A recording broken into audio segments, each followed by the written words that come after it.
1001 அரேபிய கதைகளில் இரண்டாவது கதை. இரண்டாவது கதைக்குள் இன்னொரு கதை. நேற்று இரவு ஒரு கதை ஒரு உயிரை காப்பாற்றியது.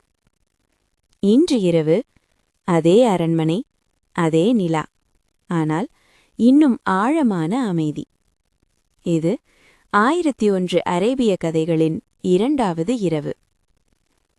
அரசன் ஷெகராலியார் அந்த இரவு வழக்கம் போல் தூங்கவில்லை. அவனுடைய மனதில் ஒரே ஒரு கேள்வி.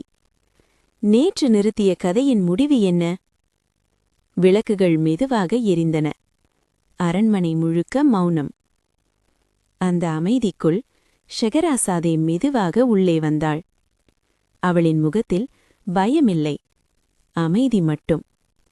அவள் அமர்ந்து மென்மையாக சொன்னாள், அரசே, நேற்று இரவு நிறுத்திய கதையின் முடிவை என்று சொல்லலாமா? அரசன் தலையசைத்தான். அவள் தொடர்ந்தாள். பல வருடங்களுக்கு முன்பு ஒரு பெரிய நகரத்தில் ஒரு இளம் வணிகன் வாழ்ந்து வந்தான். அவன் பெயர் ஹாசன். ஹாசன் நேர்மையானவன், கடினமாக உழைப்பவன். ஆனால் அவன் வாழ்க்கையில் அதிர்ஷ்டம் எப்போதும் தாமதமாகவே வந்தது. ஒரு நாள் அவன் பாலைவன வழியாக பயணம் செய்து கொண்டிருந்தபோது சூரியன் சுட்டெரித்தது. தண்ணீர் தீர்ந்தது. அவன் உடல் சோர்ந்தது.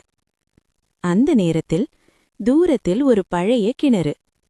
ஹாசன் அதை நோக்கி சென்றான். கிணற்றின் அருகில் ஒரு முதியவர். அவர் மெதுவாக சொன்னார், மகனே, இந்த கிணற்றிலிருந்து தண்ணீர் எடுத்தால் நீ ஒன்று இழக்க வேண்டும். ஹாசன் யோசித்தான்.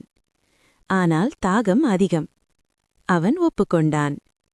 அவன் தண்ணீர் குடித்தவுடன் அவன் கையில் இருந்த பொன்னாணி மண்ணில் விழுந்தது. அவன் வருந்தினான்.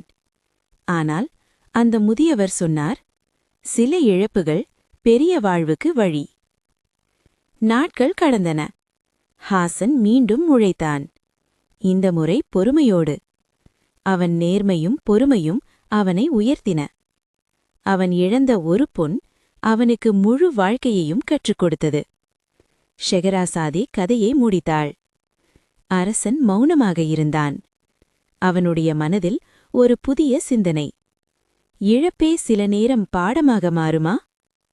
அந்த இரவிலும் ஒரு உயிர் காப்பாற்றப்பட்டது. இப்போது உங்கள் கண்களும் மெதுவாக மூடிக்கொள்ளலாம். மூச்சு ஆழமாக. நாளை இரவு மூன்றாவது கதை. இனிய இரவு, இனிய கனவுகள்.